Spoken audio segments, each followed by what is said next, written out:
The chaplain, Dr. Barry Black, will lead the Senate in prayer. Let us pray. Answer us, O God, when we call. Be gracious to us and hear our prayers. Look on our nation with favor, for your promises are sure. We thank you that so many of our nation's founders put their trust in you. Lord, make us worthy of this godly heritage. May your presence on Capitol Hill today so influence our senators that the thoughts they think and the words they speak will honor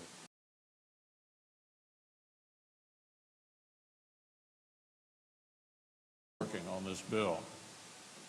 Now it's time to get through the remaining amendments and vote up or down on passage of this bill before we leave for the week. Mr. President, I understand there's a bill at the desk that is due a second reading. The clerk will report the title of the bill for the second time. S272, a bill making appropriations for the Department of Homeland Security for the fiscal year ending September 30th, 2015, and for other purposes. In order to place the bill on the calendar under the provisions of Rule 14, I would object to further proceedings. Objection is heard. The bill will be placed on the calendar.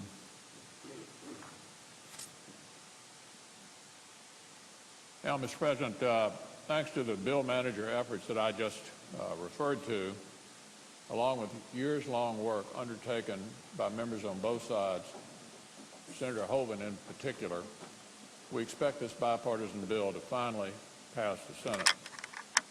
We expect the filibuster of good American jobs to soon come to an end. That's good news for the Senate. It's even better news for the people we represent. It would show their Congress is capable of defying the powerful special interests who oppose Keystone, so we can get things done for the middle class.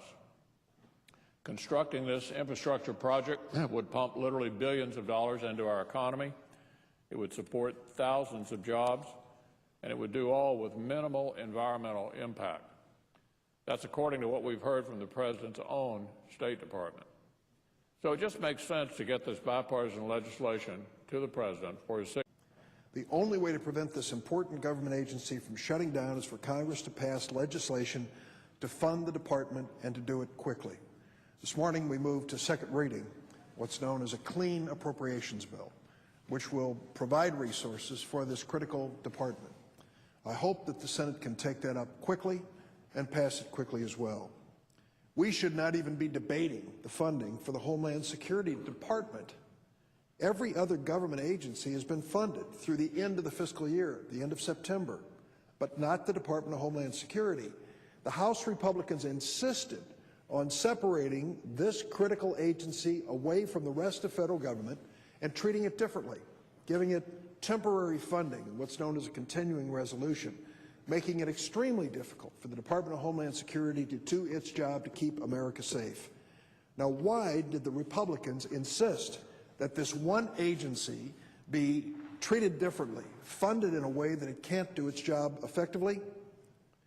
They are using the deadline at the end of February on this department's funding in an attempt to force the United States Senate to accept extreme anti-immigrant amendments that have been attached to the Homeland Security bill in the House.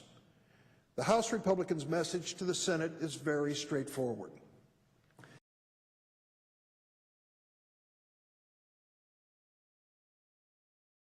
That we will reject this hate-filled message from the House Republicans.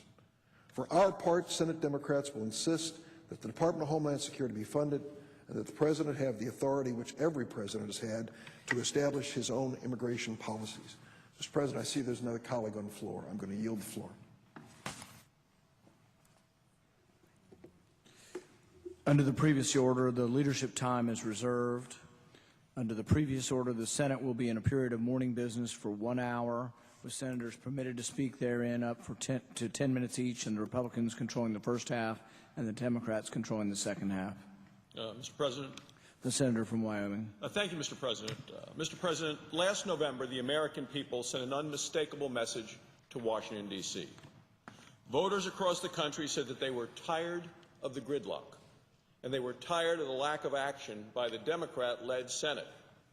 Well, we are now working again for the American people, because voters said it was time for a new majority, the Republican majority. A Republican majority to get the Senate working again and to get America on a better course. Republicans heard the message, we heard it loud and clear, and we have been doing exactly what the American people have sent us here to do. Under Republican leadership, the Senate is working again for the American people, and the best example of that is the bill we're considering right now in the Senate on the Keystone XL pipeline project. The Obama administration has blocked and delayed this job-creating project for 6 years. Now, Republicans are moving forward. We're moving it forward as well. We've had an open debate on the bill, and we've allowed amendments to the bill. Imagine that. We're actually debating legislation on the floor of the Senate, and senators are actually offering amendments to that bill. We're all familiar with the milestone that the Senate reached last week. You know, last year under the Democrat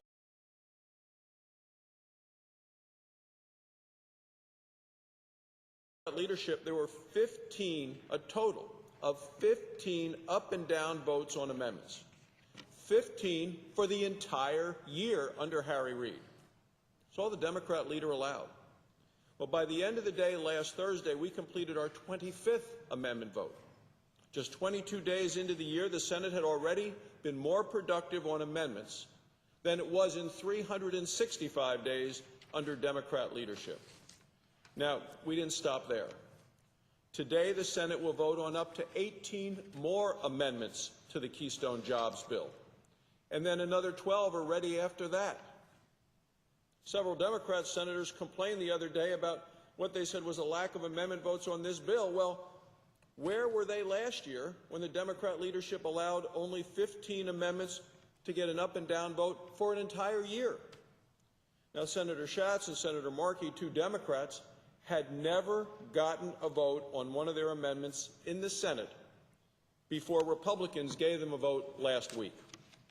Senator Coons will get his first vote on an amendment today.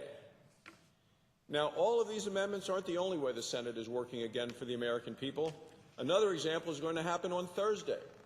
The Energy and Natural Resources Committee is going to hold a hearing on a bill that I introduced earlier this month. We've got 4 Republican sponsors on that bill and 4 Democrat sponsors, Senators Heinrich, Bennett, Heitkamp, and Kane. It's the Liquefied Natural Gas Permitting Certainty and Transparency Act.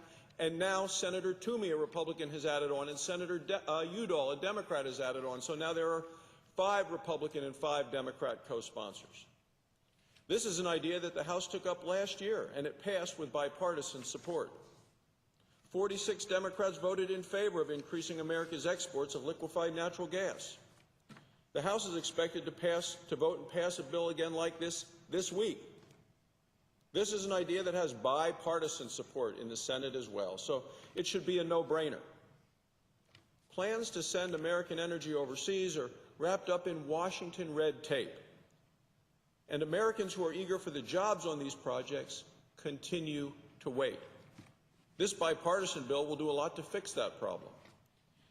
It would set clear deadlines for Washington to make timely decisions on these import permit and export permits, important permits to export liquefied natural gas. Once there's been an agreement and an appropriate environmental review, the Secretary of Energy will have just 45 days to act on a permit application. Increasing American natural gas exports would do 3 important things. It would create jobs. That, of course, is number 1 and most important. These are American jobs, jobs for Americans. Private sector wants to create these jobs, not government jobs, private sector jobs. Second thing, it would help to reduce our nation's trade deficit. And the trade deficit currently stands at $39 billion. The third thing is that these exports would support our American allies. Last year, Russia invaded Ukraine and seized control of Crimea. Well, why? Well, largely because of the natural gas facilities there. There were a group of senators who were actually in Ukraine. I was one of them the day that the Russian helicopters landed just north of Crimea at the gas plants there. This was about the gas. Well, we could help reduce the threat Russia poses to Europe by offering more options for our allies to buy American natural gas. There's no good reason for the endless delays on these export permits. Our bill would speed up the process. These export projects are job creators, bipartisan support. They've been stuck in Washington's bureaucrat gridlock. The Senate's going to be acting to get these projects moving. That's why the American people sent us here. It's how the Senate is supposed to work.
There's money in there. I was proud to help in those efforts. I want to thank I want to thank Vice President Biden for his leadership in the Obama administration. And I want to thank those on the Health, Education, Labor, and Pensions Committee in the Older Americas Act reauthorization that was acted on this week. They include services for Holocaust survivors so they can get easier access to government services. And lastly, let me thank Senator Mikulski and Senator Kirk, and I joined both of them in a Senate resolution to commemorate the 70th anniversary of the liberation of Auschwitz and Birkenau. The Senate Foreign Relations Committee that I serve on unanimously approved that resolution for consideration on the Senate floor, and I thank Senator Corker and Menendez for their help. As I think most of the members of this body know, I've been an active participant in the Helsinki Commission. I am the Democratic leader working with Senator Wicker. The Helsinki Commission is known for our participation in the Organization for Security and Cooperation in Europe, but I think it's best known because we put a spotlight on human rights issues. We try to live up to that motto, never again. We try to say that we will not let violations of basic human rights go unchallenged. So on the 70th anniversary of the liberation of Auschwitz and Birkenau, let us, which are the iconic symbols today of the Holocaust, let us rededicate ourselves to make sure never again becomes a reality. With that, Mr. President, I would yield the floor. Mr. President. Senator from Maryland. Mr. President, I rise first to thank my colleague from Maryland for his eloquent words on the Holocaust and the survivors of the Holocaust and the compelling voices that come out of those death camps. In addition, my colleague has always been a champion for human rights, whether it's on the Helsinki Commission, whether it's his advocacy to let Soviet Jews get out of the Soviet Union, never always to find a way that where people are repressed, facing pogroms or attacks or persecutions, he's always been on their side. And also his way of actually meeting with the Holocaust survivors in our own community to bring a lot of attention to me on what we could do, to actually put money in the federal checkbook. So after all that effort at survival and making it to the United States. The survivors of the Holocaust now, who were children, would be now in their 80s and 90s. Imagine. And they should not. For DHS, with the total funding of $49 billion, an increase of over $400 million above the fiscal 14. We could pass that today. We could pass it on Monday. We could pass it on Tuesday. All of my Democratic colleagues and I wrote a letter to Senator McConnell asking him to schedule an immediate vote on a clean vote on Homeland Security. Well, let's see where we go on that. What we have here, the clean bill offered by Senator Shaheen, now the ranking member on the Homeland Subcommittee on Appropriations, and I have a compromised funding bill that gives certainty to the people who work on the front lines to secure the nation, whether it's securing the border, whether it's building capacity to meet agricultural and biological threats, whether it's replacing aging nuclear detection equipment, also helping our Coast Guard build their national security cutter so that the Coast Guard can protect us against drug runners, pirates, terrorists. More than any other specific increase, enacting a clean Homeland Security bill shows what Congress and the nation value. We do value security, and we value the men and women who work every day to provide us with that security. Uncertainty jeopardizes security. We value them, and I urge my colleague to put the money where our mouths are, to enact a clean Homeland Security bill, and not to get into this whole debate on immigration. Mr. President, I look forward as we wrap up the funding on the debate on the Keystone Pipeline. We then do take up Homeland Security, and we take up a clean bill. Mr. President, I yield the floor and note the absence of a quorum. Will the senator withhold? I would just like to say to the senator from Arkansas, my time was delayed. I hope I haven't slowed you down this morning. No. I didn't realize you were here. No, thank you. Everything is fine. Okay. We appreciate you as always. Okay, thank you. Mr. President, Senator from Arkansas.